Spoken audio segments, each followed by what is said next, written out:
Bonjour à tous, bienvenue à ce cours de LIF10 qui va être consacré aux transactions sous Oracle.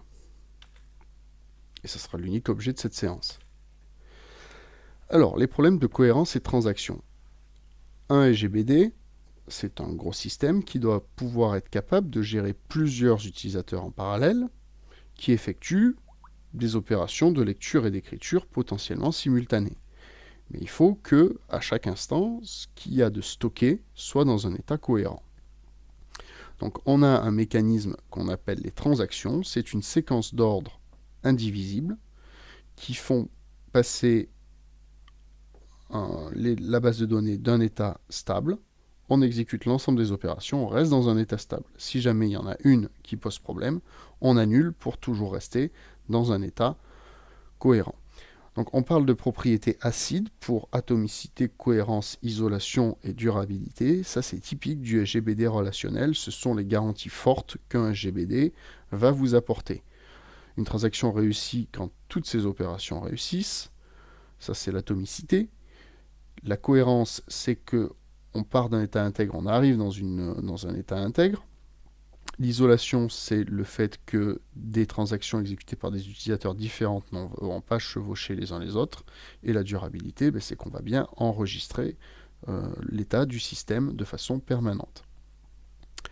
Notons que dans les nouveaux paradigmes de gestion de données, quand on parle de NoSQL ou de choses comme ça, c'est justement ces propriétés qu'on va relâcher pour avoir quelque chose de plus souple au détriment des bonnes garanties. Là, c'est un héritage quand même des systèmes de base de données qui datent de l'époque où c'était principalement des systèmes bancaires avec des très fortes garanties attendues. Donc en fait, comment ça marche la gestion des transactions? Il y a une transaction qui est en fait implicite, on n'a pas besoin de déclarer le début des transactions en pratique. Par contre, on va pouvoir expliciter est-ce qu'on la valide, c'est ce qu'on appelle le commit, ou est-ce qu'on l'annule, c'est ce qu'on appelle le rollback. On peut aussi faire des points de contrôle explicites pour dire qu'on revient à un certain état intermédiaire.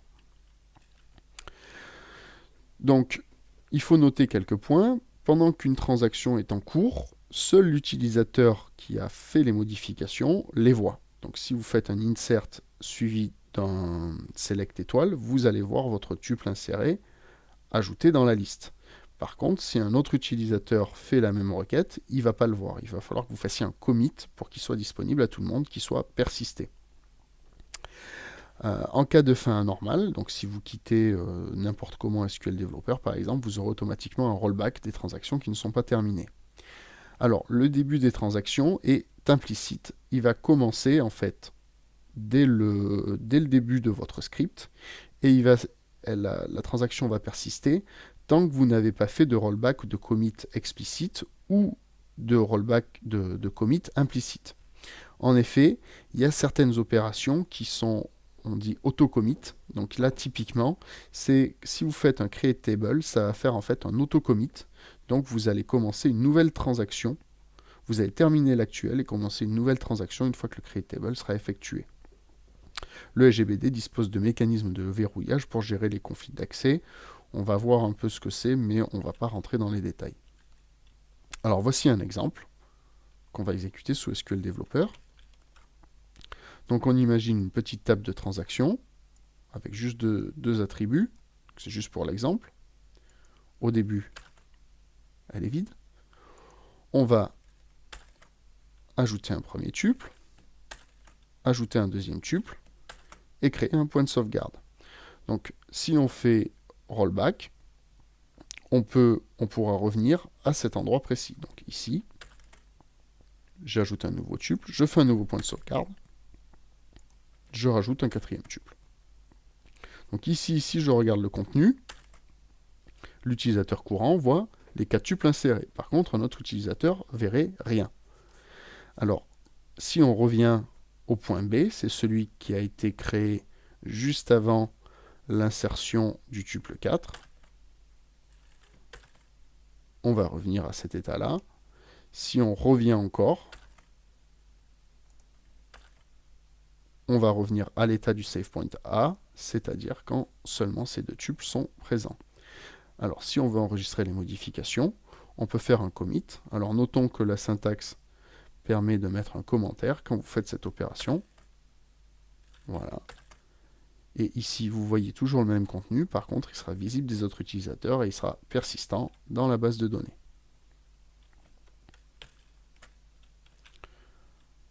Voilà, c'est les exemples que vous avez ici dans les slides. Alors, par rapport au mécanisme de trigger, le trigger est considéré comme une extension de la transaction en cours. Si vous faites un insert et qu'il y a un trigger sur votre insert, vous allez avoir finalement les opérations effectuées par le trigger dans le même bloc. Donc c'est pour ça qu'en fait commit et rollback sont interdits. Vous créeriez, si vous utilisez ces opérations, des nouveaux blocs ou des nouveaux sous-blocs. Donc ça briserait l'atomicité. Donc a priori c'est interdit. Alors vous avez une solution qui est d'utiliser le Pragma Autonomous Transaction, qui dit que en fait ce que va faire le trigger, ça sera dans une nouvelle transaction indépendante de la première. Alors, il faut voir que c'est quand même quelque chose d'assez dangereux, parce que dans l'exemple du logging des employés qu'on avait fait dans le cours précédent, si votre insertion échoue dans la table employée, mais que votre trigger a réussi à faire l'insertion dans la table de logging, si vous faites un rollback, vous allez supprimer le tuple dans employé, mais par contre, vous n'allez pas supprimer le tuple dans la table de logging. Donc là, vous allez vous retrouver dans un état incohérent. Donc c'est pour ça que c'est quelque chose d'assez dangereux.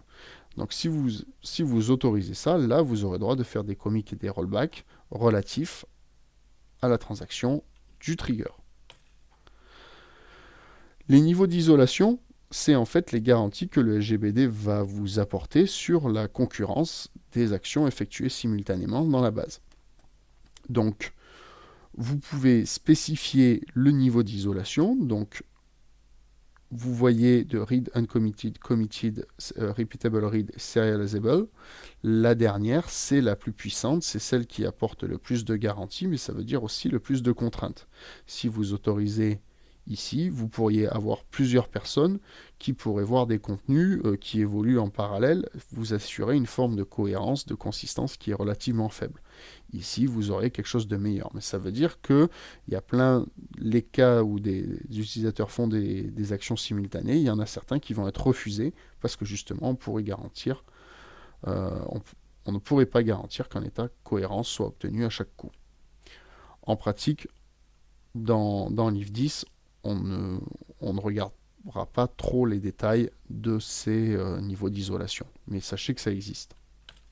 Voilà, c'est la fin de ce cours, qui était court. Je vous remercie de votre attention.